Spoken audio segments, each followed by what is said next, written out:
I'm Shane Hoefer, CEO of Rocky Mountain Forest Products, and this is Talking Shop.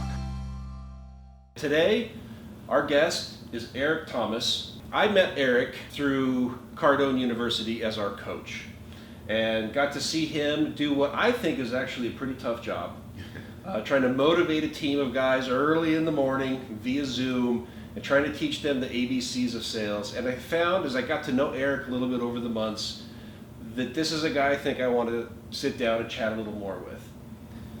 And that's exactly what I try to do on these podcasts, is I like to find fascinating individuals and pick their brain to find out their secrets to success, their life philosophies, and what makes them them. And you're a unique guy, so thanks for being on. Thank you for having me, Shane. Yeah. I really appreciate it. The first thing I think that our viewers need to understand and appreciate is that it is creeping up on 9 o'clock at night on a Wednesday night. Yeah.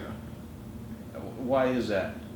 I just completed some coaching with clients that I started with, I think 7 o'clock this morning. Yeah. Yeah. You put in some amazingly long hours. Yeah, about 13, 14 hours. 4 days a week, 5 days a week? 6 days a week. Saturdays are usually every other Saturday. I will offer support when Grant is facilitating a workshop. Come in and offer support to our clients like yourself that come in. Sure. Yeah. So from Nigeria to the UK to Bahamas, of course, all across this country. So let's talk about how you ended up where you're at today. What's your background? What's your story, man? Well, I guess Grant says we've always been in sales. Yeah. I guess that's true. Didn't know it, but I grew up in the fifth of 6 children in the city, Gainesville, Florida, University of Florida, Shands Hospital. Like, if those two organizations were not there, it'd just be a country town. It really would be. And privileged to grow up in a 2-parent home, and father was a pastor, just actually recently retired about 42 years. Wow. Yeah. Still up in Gainesville? Still up in Gainesville. And my mom passed away suddenly in '93, almost 1 month to the day after I graduated high school. Oh, wow. Yeah. And so just been on a journey of, that was interesting for me, because again, I was just out of high school, not really sure what I wanted to do. Wanted to follow the footsteps of my father in ministry. He also followed the footsteps of his father in ministry. But I knew I wanted to do it different, and I didn't know what different meant at the time, so I was just really, really uncertain. And of course, in the context of a middle-class African-American family, the dream is always graduate, go to college. And that was odd for me and my father. It really challenged our relationship a lot, because I had no desire to go to college, right? Because I still was unsure what I wanted to do. So I worked some blue collar jobs and here and there, and met a young lady, and we got married, started a family, and then I started to really find that I do have a message. I do have a message. Most of it was in the pulpit, but I was always trying to find ways to get outside of the 4 walls of a brick and mortar. So I dabbled in radio and television. Really? Yeah. Wasn't good at it, but I did it. I did it just trying to find, that conduit to get to the world. I just knew that. I always knew that. My mom actually said that. That was the last conversation we had, July 5th, 1993. She passed away on July 7th, 1993. Last conversation we had. She said, you're going to go to the world. That's I just powerful. know it. Right? And, the things that parents say that are very protective. Your friends, choose friends wisely, your network wisely. And I told her, I said, I don't know why we're having this conversation. I kissed her on the back of her head. She was sitting at the table eating watermelon. That was the last conversation we had. Wow. Yeah. Wow. So is it safe to say that that's impacted the direction of your life ever since then? Still today. I remember that conversation like it was yesterday. Wow. Yeah. That's a impactful story. Yeah. So you worked the blue collar jobs, trying to find your message, TV, radio. What came next? I guess the real pivot and shift in my life was the market crash of 2009. Yeah. I've been working in staffing and recruiting. Love that. Love helping people get to work. Have made lots of money. And Basically, like a headhunter, finding the right guy for your company. Absolutely. I've always thought that seemed like such a tough job because you could actually, your product could decide they didn't want to be sold at the 11th hour, that they don't want to go to that company. This is true. This is true. I work for a major company, Manpower International, who was really, really good at what they did. And so our recruiting process was set us apart from everyone else. All the Kellys and the Norrells back in the day, a lot of these companies don't even exist anymore. Manpower still does. And of course 2009, February 2009, the market crashed. February 2009, there were 30,000 job losses. I was a part of that. Mm. And where were you living at the time? Gainesville. Okay. Gainesville, Florida. Recent divorcee, so trajectory of my life has just recently shifted, and now I've got this other pivotal shift in my life where I don't know what I'm going to do because the staffing industry kind of collapsed on itself. We knew it would bounce back, but it would take time. We were putting people to work. Now the people who put people to work are out of work. So life's teeing you up for a major transition here in the late 2009. Did you have kids? Yes. I mean, 5. 5 kids. All girls. Wow. Yes. And Wow. so the man in me, wanting to be that image. I have 4 sisters, and I know the honor my sisters have for my father just because of the pattern he was or is. He's still alive for them even today. Yeah. And now it's like, okay, I'm going to fail these girls in the ways that I'm supposed to be there for them as a parent, as a provider, protector. I'm going to fail them. I already failed in the marriage with the mother. And so I live by a mantra, or it's actually a scripture proverb: in the multitude of counsel, a man finds safety. So I asked 3 of my best friends that are successful, what should I do? I know I have to change my career. I'm not going back to school. I'd already done that. And they all said sales. It's as if they had all spoken to each other. It was amazing. I said, why sales? One of them said, jokingly, he said, Eric, you're well dressed and well spoken. I said, I think it takes a little bit more than that to be successful in sales. One other said that really got my attention is that you have the ability to write your own paycheck. Yep. I'd never heard that before. It just was music to my ears because I knew what it was like that day. I went to work and was told that I was being laid off. So I thought, I have a transferable skill. If it doesn't last with an organization, I have something that I can do in any industry. So you talked about it being sales being a transferable skill, Mm-hmm. and that you could write your own paycheck. My dad essentially taught me the same thing. Really? And my dad used to go off on, it wasn't a tirade because I wasn't angry, but he used to just get so annoyed. He's like, how come no colleges offer a degree in sales? Mm-hmm. Every business requires sales at its core. Absolutely. Yet it's like the one glaring topic that no college ever even touches. There's not even so much as a class on it, let alone a degree. This is true. And that's actually why I really appreciate what Cardone University has put together. I mean, it is the closest thing that there is to a university course of actually learning the art of sales. And so that actually inspired me. I don't know if you remember this early on. I think it was after your very first coaching session with our guys. You were telling them something similar, and it inspired me, reminded me of what my dad had told me. And so that group of guys on that particular meeting, they're some of our newest, least seasoned sales guys, people that we see potential in, Right. But they haven't reached high levels of success yet. And I wanted to use that to inspire them to realize like anything is achievable. Absolutely. And that's another reason I like some of the things that I see Grant Cardone doing. Is I'm a big believer in what he's doing right now with the Cardone Foundation. Mm-hmm. Yes.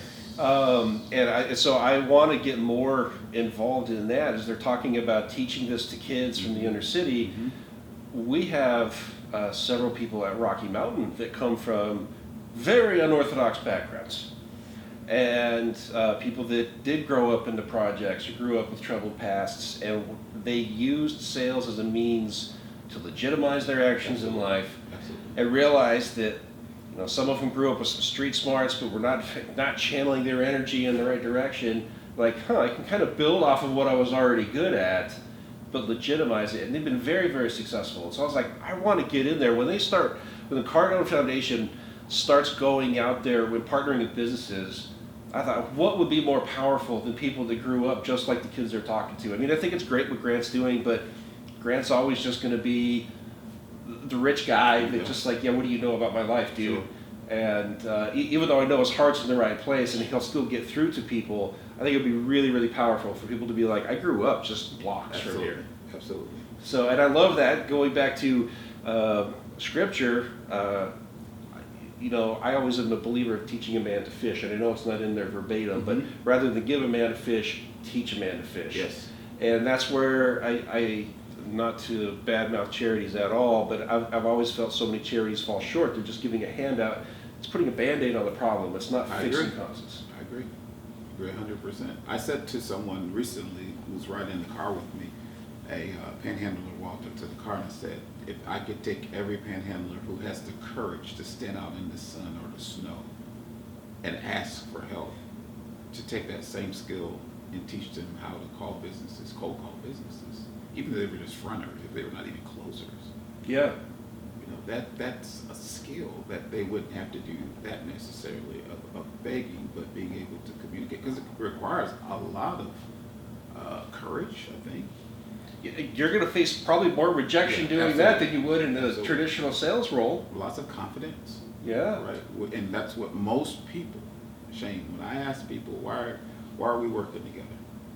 Number one thing is not, I don't want to learn to close, prospect, more confidence. That's interesting. Yeah. I want to circle back to that. I bet you have so much perspective working with so many different types of companies across the globe. I bet you've got some really interesting common threads and patterns that you've seen. Yeah. So let's come back to that. So how did you go from doing sales and being advised to doing sales? Well, so when I started in sales, first sales job was in fashion. I met a lady through Craigslist who was a designer for Mercedes-Benz, had just moved from Europe after a divorce. She and her daughter in Atlanta had a clothing line, Pure Diamond Apparel, and she flew me up to Atlanta, and of course, do what I always do. My grandfather was a landscaper, and he wore slacks and a button-up shirt and rolled it up in the hot sun to cut grass. So I'd always been that guy who wear slacks, at least a slack and a blazer. And so she was like, yeah, this is going to work. Absolutely. Only thing you don't have is salesmanship. Here's the script. Just go do the script. What type of clients were you selling? Boutiques. Okay. Right. So it wasn't like your JCPenney's or Macy's. Right. It was just boutiques. There were standalone, high-end that, could put suits on a rack for $500-600. Mid-tier, of course, you get suits much more expensive than that. Yeah. For the person who really wanted to put quality on their back. Yeah. A nice $500-600 suit. Yeah. I have an interesting suit story, and it's actually with the guy who his podcast I just did last time I was in Florida. So I saw that. Oh, did you see that one? Did you watch it all? Yes. Yeah. So you know, guy, actually. Yeah. Yeah. It was when I was down here that time, that was when he did the fine-tuning adjustments, just got those done, so they were just sent to me while I was down here. I cannot wait to get these things on. But that's one of my favorite stories of how our words are so powerful, that just me putting that intention out into the universe, man, I really think I need to get a custom suit. And just through a series of weird events, I end up running into a guy who says, wow. That made it into the podcast, didn't it? Yeah. Wow. Amazing. Yeah. So how long did you do the fashion sales for? Not long. They didn't last very long. I mean, we're talking 2009 individuals. So it was a startup brand? Yeah.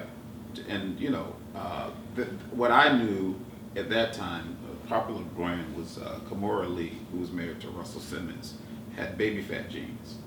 And I remember going on a press conference and saying that, listen, you go get baby fat jeans out of the boutique and pay $150, $200 for those jeans. She's like, I'm moving my brand to Walmart because that's what people are doing. She's like, I anticipated something like this would happen. We're going to be able to pivot. We may go back, we may not.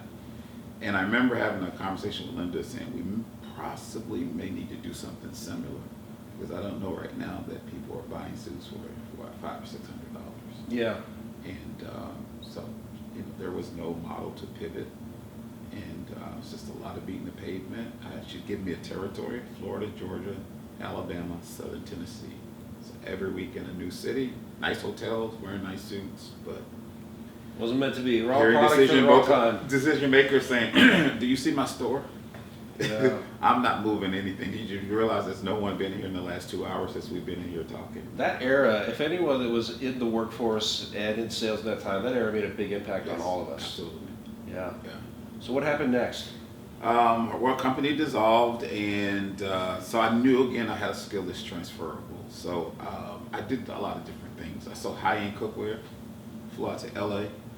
The gentleman who was an out-of-work actor was a sales trainer. The entire time, it was just, here's a script. Said the entire week I was there, salespeople are actors. And I said, hey dude, I don't want to act. I want to be myself. I want to be legit. Right. Authentic. Yeah. And he's like, oh no, just say the script, it works. Say it every time with everyone. Made some decent money, but wasn't happy. Sold high-end grills, traveled the country doing that. And by this time I was doing the road show, trade show circuit, which I loved. Did you? That could be pretty grueling. It is grueling. What you're doing now sounds grueling to me, but you thrive on it. A guy from Gainesville who'd always been in Gainesville, the most that I've ever been was Orlando. Right, that was it. And so being able to travel, what I loved about it was changing my perspective. Right. Tell me more about that. Yeah, I came from this very rigid Pentecostal background. Okay. Right. Yep. Bible thumpers. Right. Yeah. And there's only one perspective. And Yes. That's that perspective. Yep. Right. I can't even say it's God's because I don't believe it is. And so I just believe the world was one-dimensional, and I started to see and meet people, engage people, network, build a pipeline, and become a resource to people. And yeah, it's like, okay, wow, I saw the world differently. Yes. Yeah, that's huge. So did not grow up Pentecostal. She grew up Southern Baptist. I grew up Catholic, but it had the same rigidity. Right. And so I've always been, I hate this word because it's so misused these days. I'm still a spiritual person, but I got very turned off by mainstream religion because of the rigidity. Likewise. So that must have been what I kind of sensed why I don't poke around on religion on my podcast or at work at all, but that's why I was like, I want to talk about your faith and how you integrate that a little bit. So we'll keep peppering that in there. But yeah, perspective is huge. Get out there and start talking to some other people, and you realize, there's a lot of worldviews out there. Yeah. Yeah. Yeah. Grant actually says that the whole adage that attitude determines your altitude. Grant's like, forget that. Get a different altitude. Get around different people and your attitude will change. And it's true. It's absolutely true. Yeah. So just the skill of listening, hearing other people's narrative, and then you find something that's common and all of that. Atheist people that I travel with and share rooms with, working in tandem on these road shows. Like, Eric, I'm an atheist. Right? It's like, we're good. Yeah. Eric, I'm same-sex loving. We're good. Right? It's like, well, that was odd for a lot of people. And I just knew that it wasn't my place to ever place judgment on anyone for any reason. Yeah. Right? Yeah, so I was put through different evangelism training and all that stuff. And, I was taught how to convert people from this religion or that religion. Right. And through business, I met a very good friend who was a fairly devout, born and raised Mormon. And we went out to dinner one time. He was a supplier, and we just had a really candid conversation. And I think he was afraid, like I was trying to convert him. Sure. And I was not trying to convert him at all. Right. I was like, dude, I want to just understand your religion from your perspective. Because I've been told about your religion from all these people. Tell me about it. And I realized so many of the things that they were splitting hairs over the most minute things that he would not say the same way. Anyway, I don't want to get into all those details, but that conversation was profound for me, and that it told me that I need to go and analyze all these things for myself, and I can't judge anyone by a label. I need to sit down and talk to them, and just get to know them, And that tells me way more than some sort of a label that someone may carry or espouse. So I'm on this road shows and 10 days on, 10 days off. And by the time I'm living in Tallahassee in a second marriage that dissolved as well. And I'm frustrated, right? And so I sit down because I'm hearing the same thing. I'm with a fourth company, here's a script, say the script. That was the training. And so I'm sitting down, it's Tuesday morning, I sit down with a bowl of Fruit Loops, I log into my computer, YouTube is my search engine. One of those other things, and why I use YouTube is because, and a lot of people do not believe this when I say it, is I don't read well. I never have. As a 5-year-old, still not able to write my name, put in remedial reading classes. So I always knew that if I was going to advance, that I'd have to learn by hearing, right? And so I bought audiobooks and audio tapes. Back in the day, it was audio tapes. Yep. Listen to audio tapes, and tons of them. Just as a kid, that's what you would find me. Was never really out playing with the boys or whatever. I was always in the room because I always wanted to develop this. Yeah. I knew this would get me where I needed to go, right? So you're not connecting to people. You're saying a lot of stuff, but you're not communicating. Sales is a conversation. Yep. First time I heard it, I was like, wow. So it's like, yeah, you got to communicate. And the biggest part of communicating is not what you say, it's listening. Right? And so, I leaned into that, and I got started getting good. It's like good is not good enough. So I actually aligned myself with my passion is finance. So I started working for a financial institution, education institution in Orlando. So now I really know that I believe that life is aligning for me. Yeah. Because this guy's changing my life when I'm here. I'm Yeah, call it synchronicity or whatever, the stars are aligning, something's trying to get your attention. Absolutely. Here. Yep. So I'm working there, and then the owner of the company actually decides to go to semi-retirement. Okay. And his son decides not to renew the contract with Grant. Oh. So these guys are the guys running the floor, and again, they're just guys who work tracks.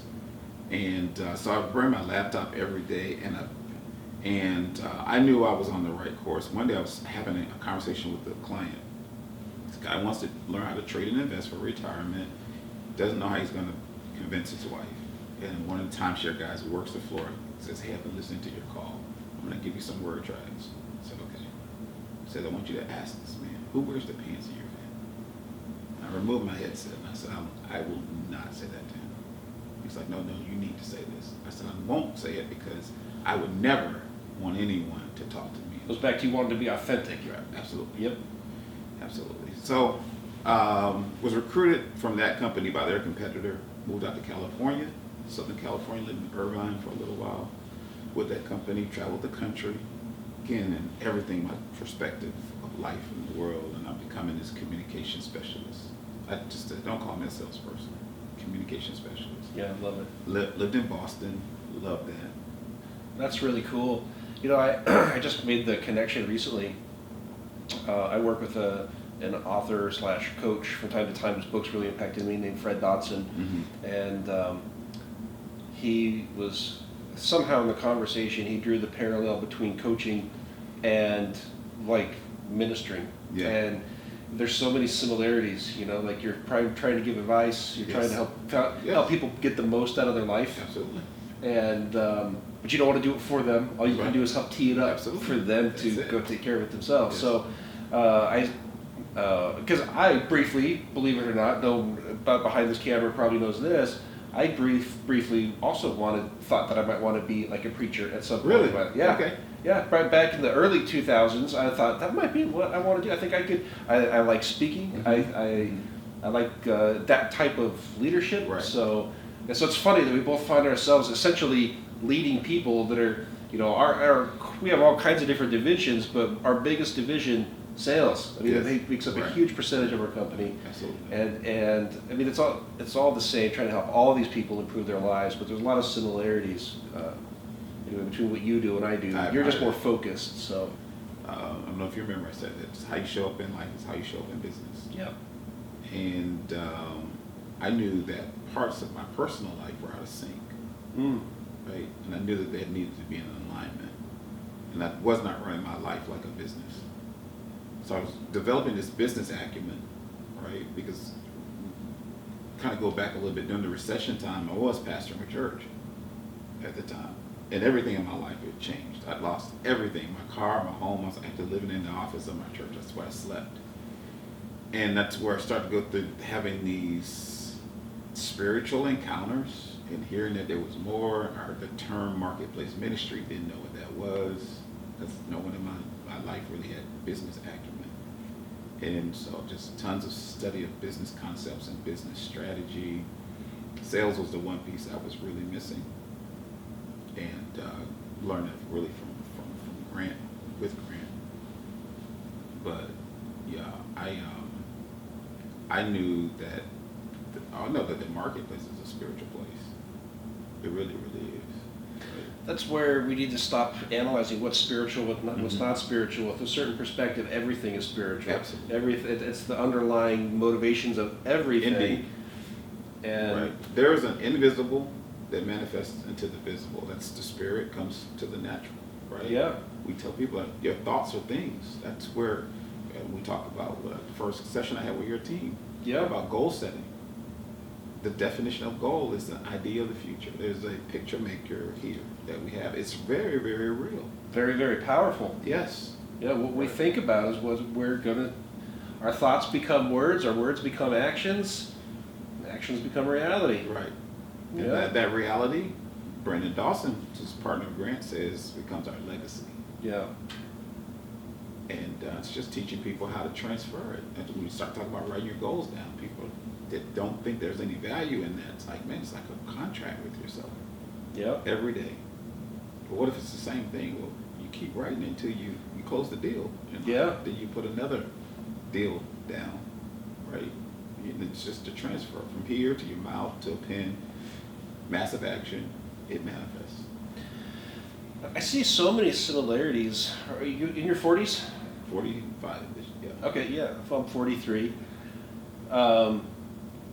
It's almost like I'm sure it'll feel this way continuing on from this point in life.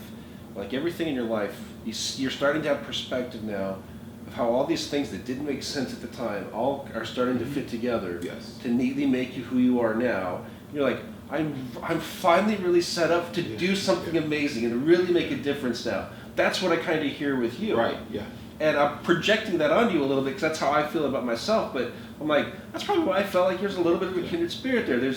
You can look back and at the time it didn't make sense and there were so many frustrations and you just want to make a difference in the world and you just keep hitting obstacle after obstacle.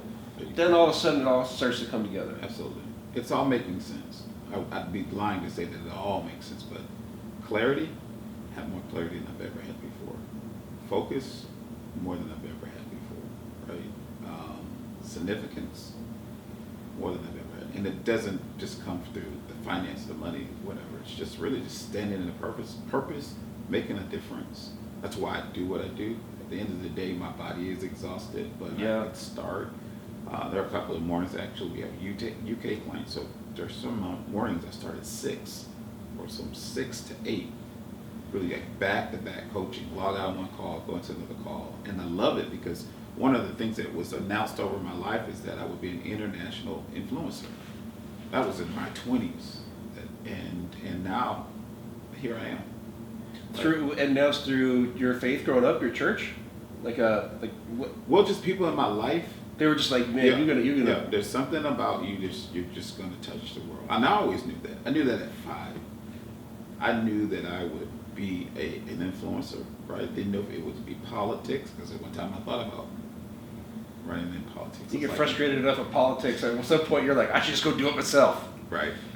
And that's what I love about Grant, right? Grant's like, hey, these people, they're selling an idea. His idea is we create our own economy. The first time I heard that, right? I'd heard where I could write my own paycheck, but to create an economy. Grant continues to do that. Yeah. And show people how it's done.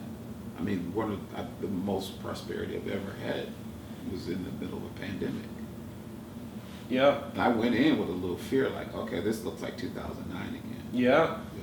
Yeah, we all have a little PTSD from that. No, I had to fight that myself. Like, you don't know what's going to happen. Right. And you're like, but if I give into this fear, nothing good's going to come out of it. I can't operate from fear. No, not at But- all.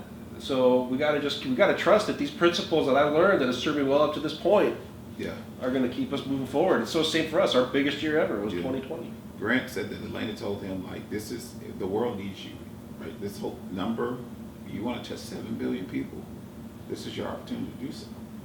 More people need you now more than ever. And that's just what we did. I mean, the money was a reward of the service, of course. Yeah. We've helped more businesses pivot and transition and reboot, revamp, right? Learn how to anticipate the future. We can't predict it, but we can anticipate it. Yeah. So the things that we're doing are just phenomenal, incredible. So where do you go from here? That's a good question. In some way, I see doing some of the things that Grant are doing, right, as direct to underserved communities, unserved and underserved communities. Yeah. Love what the foundation is doing, but I do see that. I don't think that I'm far from done with what I'm gaining from Grant. Yeah. As a man, I'm a better man, right? I'm a better father because it was more than just this guy's YouTube, whatever. Like, you got to get to know that there's the guy that absolutely loves his wife. You know, for what it's worth, that aspect on our first call, I heard a few guys talking about that, and that it meant a lot that you spoke about how you were very passionate about how your driving force for taking care of your children. And that won some of the skeptics over. That simple piece right there, that heart piece. Yeah. Not just coming in with all hardcore Sure. sales knowledge and Right. techniques. Right. Or money. Yeah. It's like, hey, who here has someone you need to take care of? Right? Let that be your motivation. Let that be why you put your boots on every day and you hit that yard.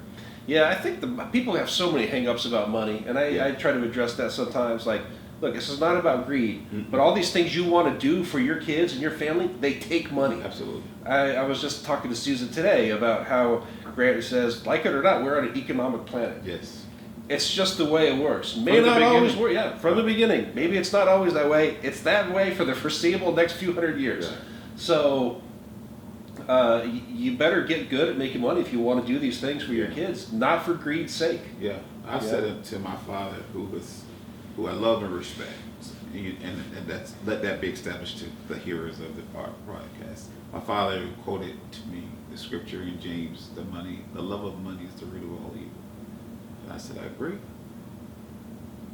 The lack of it is the real evil as well. It's two sides to the coin. Absolutely. And I know what it's like to not have it and to be in a compromising position. Yeah, I think that was one of the areas that I struggled with was in so many faith communities, there's like this nobility in poverty, and there's nothing wrong with poverty, and I'm not saying you have to have a million things, but real poverty, especially like what they deal with in the third world and some of these developing countries, there's not nobility in it. It's Not dehumanizing. Not anything. It's dehumanizing. Yeah. I think contentment and poverty continue to be misaligned. They're not even associated, not even related. Yeah. There is a level of contentment. There are some people who are content, like Mother Teresa. She wasn't really big into Dalai Lama, wasn't big into things, right? But poverty wasn't their aim. Right. There's no way they could project their idea into the world without an economic business plan. Yep. Yeah, I love that. So, do you have a few more minutes to Sure. poke around on Yeah. specifics? We got Yeah. the Eric story. There's some real gems in there. That's awesome, man. You're very well spoken, and you're easy to keep on track. I would interject, and you would just keep going right back to where we were. So I appreciate that. Yeah. I am so curious about some of the aspects of your job. How intimidating was it, or is it still, to have to coach just people staring at, like, it's hard to get a room alive when you're physically in the room. Like, I know that feeling. And they're just getting those blank stares. It's even harder when you're doing it through a screen. Right. Does that ever get to you anymore, or did you get over that in year one, or what was that like? Well, it actually kind of goes back to my days in ministry, Okay. right? I was young very young, the first time I became a lead pastor. I had gone to a church where I was hired as the youth pastor. Okay. 6 months later, the pastor resigned and recommended that they make me the pastor. And I'm talking to church to people 50 and older, right? And movers and shakers, and trying to convince them that this 21-year-old boy Could give them life advice. Right. Yeah. Right. And so standing in front of them, knowing that they were giving me stark faces to be intimidating, to try to break me down, right? And it was just Either break you down to get you out or make you yeah, better. absolutely. And now that's all it was doing. All it was doing. And you know, the board of directors would bring me to emergency meetings and say, hey, we're not moved by your message. So give me another Sunday. And I just got better at it, better, looking at their faces and making eye contact and connecting with them outside of that as well, right? And so building rapport, asking them to dinner, and going to their homes and connecting with their children and grandchildren. And, you know, the connection side. John Maxwell said, everybody communicates, only few connect. Yeah. And I wanted to connect with people, right? Because I actually wanted to move people. I didn't just want to be a commanding communicator. Yeah. I wanted to actually move people into action. So it pertains to what I do with, you know, I've had conversations with decision makers like yourself. We have a one-on-one before I'm exposed to a team. And I've had decision makers say, my team is not with this. They don't believe. It's like, just turn it over to me, right? I want them to know that I am completely convinced that everyone is in sales, right? We have a dentist that's a client of mine that said to his team recently, hey, you all, this doesn't just apply to what we do. Take this home. It's like, me and my wife, we have a beautiful relationship, but it's even more, it's a stronger bond because I've taken what I've learned with Eric and Cardone and I've used this skill, right? Just one of those things that Grant says, hey, just agree. Just agree. Susan watches all the videos too, keeps up with it. She always, when I agree on something, she's like, you're just agreeing just for the sake of agreeing. I think I met the dentist and his wife at the Elena's Badass event. Yes, okay. Very nice people. Absolutely. Yeah, very Absolutely. nice people. So, no, exactly. Yeah, and they go everywhere together. And he was like, listen, it's just a transferable skill. And it is. When I said better father, I communicate better with my children, not because I'm talking to them. Now I'm learning to speak with them. With them, yeah. Which means I'm listening, and I don't always agree with what they say. You know, we talk about millennials. But now it's like cross-mentoring. Yeah. I call them for advice on things because, you know, that's the skill of salesmanship. Our company is largely made up of millennials and Gen Z, and we've integrated them very well. It's a lot of companies are struggling with that. Yes. And the key is cross-mentoring. It is. The key is like, hey, I've been around the block more than you have. And they're going to probably throw out some suggestions that you're going to be like, that's a dumb idea. That's never going to work. Yeah. Then they're going to throw out something you're like, that's a crazy idea. Yeah. But that just might work. Right. And I would say keeping some very, very smart people that are decades plus younger than me around pushes me. Yeah. It has made me go and do and consider things. Not everything's worked. Right. But I was like, man, I wouldn't have done that if they weren't here. Right. Yeah.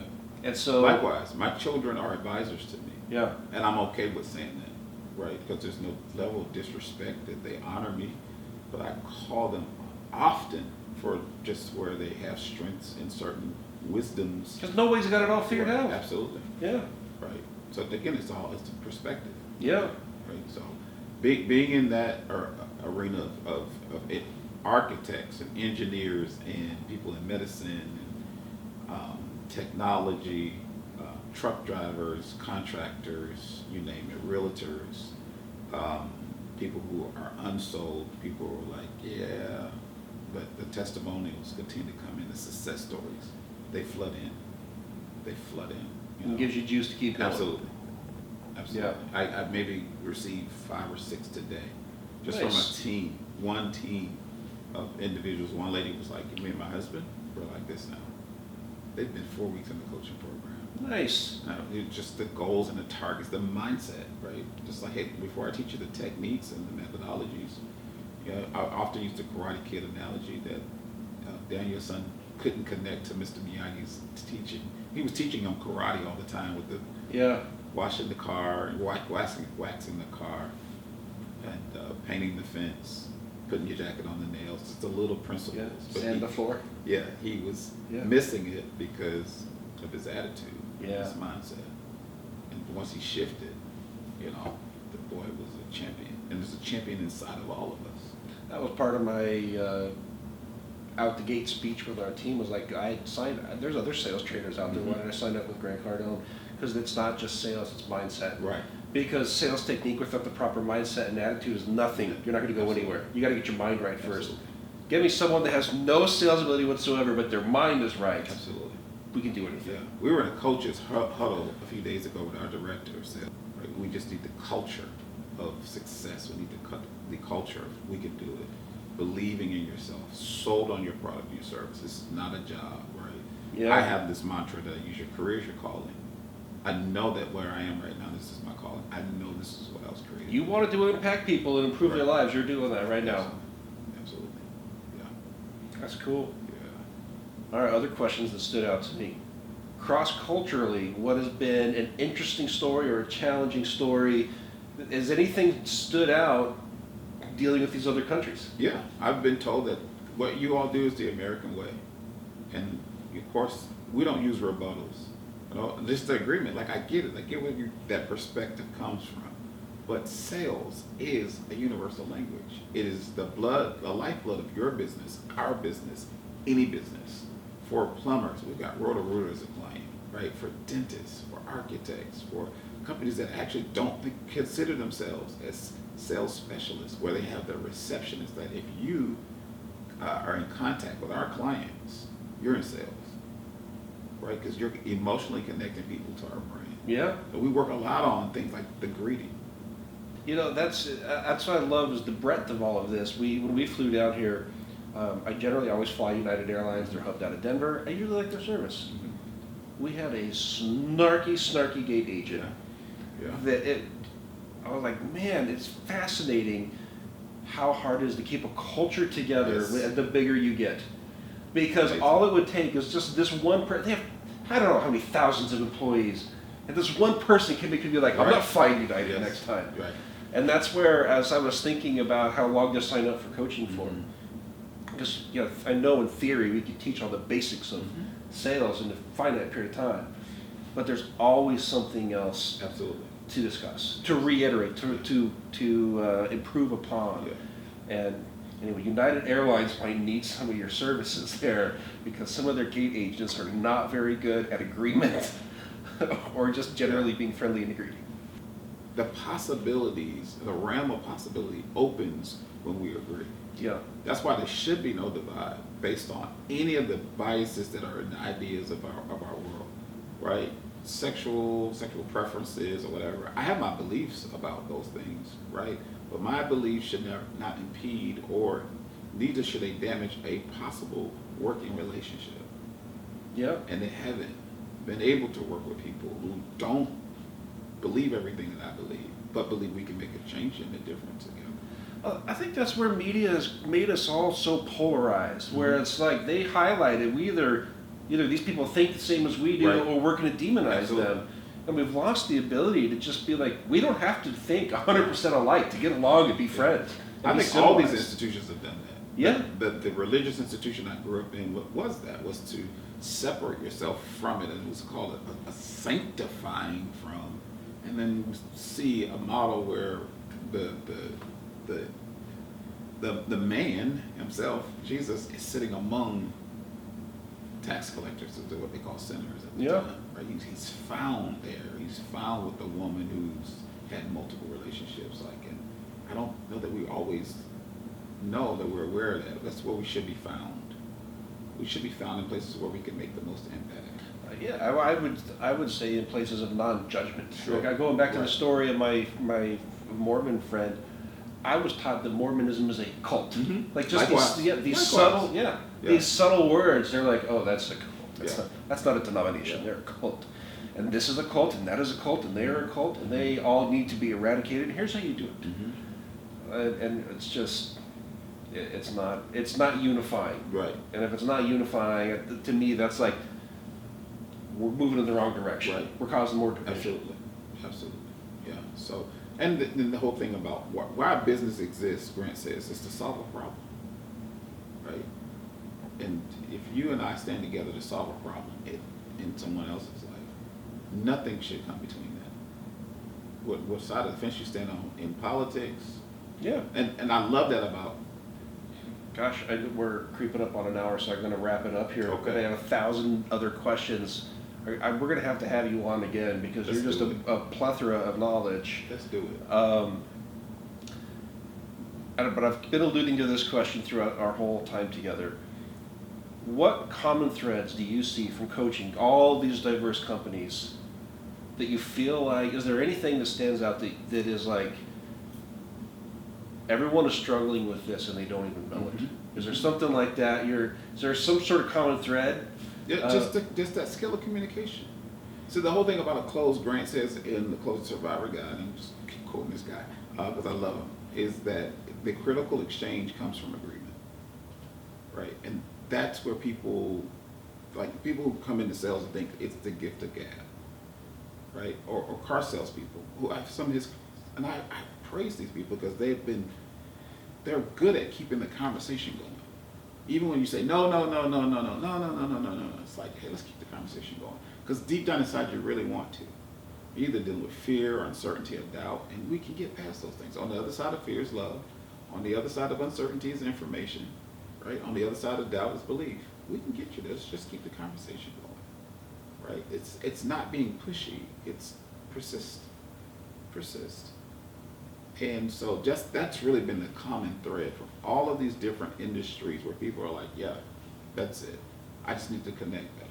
I need to listen, acknowledge what people are saying, agree with them, tell them you're right. Because you have the right to feel the way you feel. My mom used to say that up to me all the time. Boy, you have the right to feel the way you feel. That doesn't mean it's right, but you have the right to feel the way you feel. Yeah. You got a right to believe whatever you want to believe.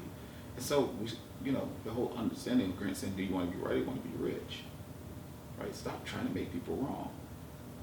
Right? Make a difference in their life, and the monetary reward will be there because people see you as a problem solver versus a salesperson. Yeah. Stop selling, start closing. Listening to people. Identify their problems. Ask great questions. Convey confidence in the conversation. I'm confident that we can come to terms on this. But let's just keep the conversation going. Love it. It's not always a one-call close. That's why we have things like follow-up. Just say, Yeah. hey, let's keep in contact with each other. Yeah, for sure. Right? So, yeah.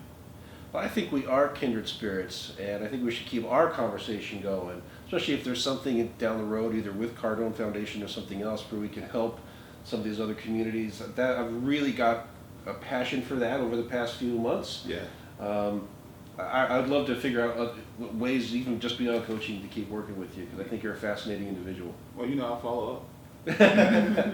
Thanks for coming on, man. Thanks for having me. I really enjoyed our time together. Thank you so much. I really appreciate this. Life-changing for me. Oh, What do you know? Yeah. But hey, we got one more thing. This skips too.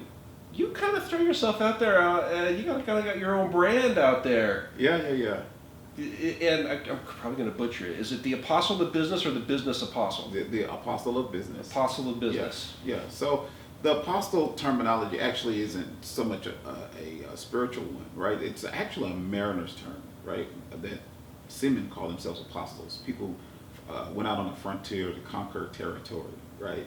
And that's what I see myself as, this guy who goes on this frontier to conquer new territory. And that's really what it comes from. It wasn't really a title, because there's actual titles in the Christian faith of an apostle.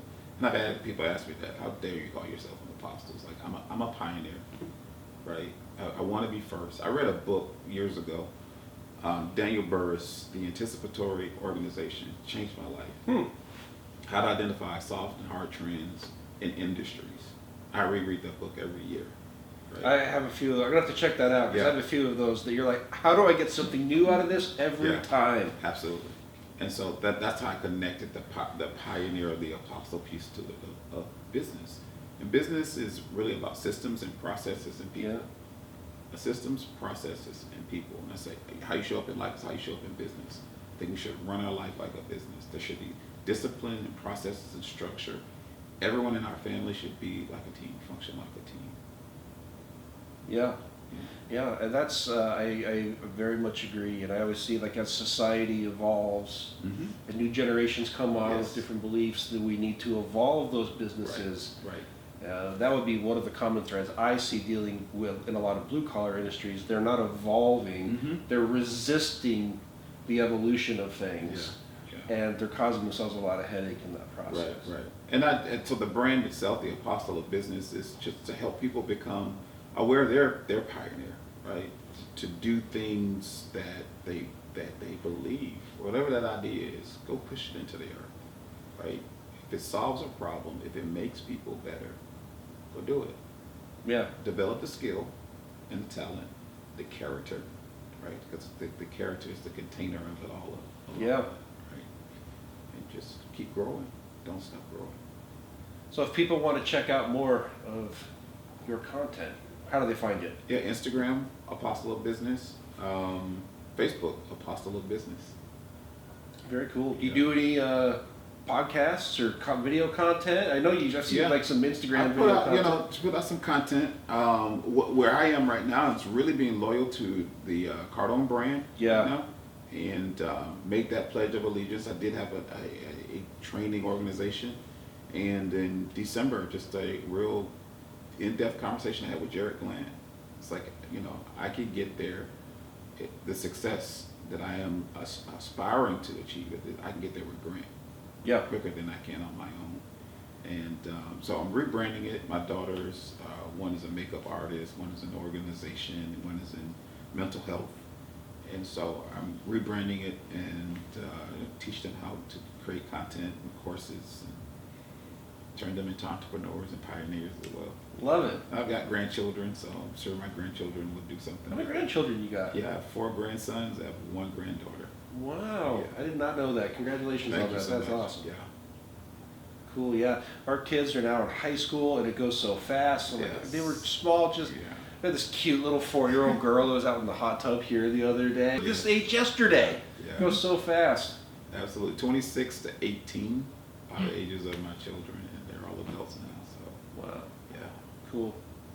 Well, thanks for your time, man. I Thank really you. enjoyed this. it was an investment. Yeah. Thank you. Yeah. I feel have smarter. one question for you, if you Sure. don't mind. No, please. What do you find is your most impactful moment of your life? Like the most moving, the most proud that you've been of what you've accomplished? Yeah. Yeah. During my time of financial struggle, my relationship with my children became very estranged. I lost their confidence in their belief. Ooh. And I find a lot of solace in another scripture that says confession it heals. Confession heals. It's the brother of Jesus who actually said it. Confess your faults that you may be healed. I remember gathering my 5 daughters and just being very candid that I, as a father, had really screwed up, right? And I just wanted an opportunity to make things right. I listened to them. I listened to where they felt, where I failed, and where I was flawed. I defended nothing. Some of the things that they thought was just their perception. And they had a right to feel that way. I could hear my mom's wisdom. They have a right to feel this way, right? And so all of my pride and joy of any success always going to go back to those 5 individuals. How did you feel after that? Like a man, right? Now our bond is strong. It's inseparable. Nothing can come between my children. Simone, Erica, Tyloren, Destiny, and Monty. We have each other's back. Right? We're a family, Yeah. right? That's So, great. It's not as eloquent as the scripture, but my dad always taught me, put the egg on your face. yeah, absolutely. Yeah. If you screw up, just own it. Yeah, I think all of the great men and women in that book did so. Yeah. Because they all screwed up at some point in Absolutely. time. From murder to adultery to Yeah. yeah. And so, yeah. Well, that's the example for your children Absolutely. too, to be able to come and lay it out there and It's take made it easy for them to responsibility. come to me and say, hey, I messed up here. yeah. And there's no judgment. Say, nothing changes. I love you unconditionally. There's nothing that you're going to ever do or say that will change. Right. And so, yeah, Nice. Love it. thank you. That's Thank great. Thank you Yeah. for letting me ask that question. Yeah, absolutely. Cool.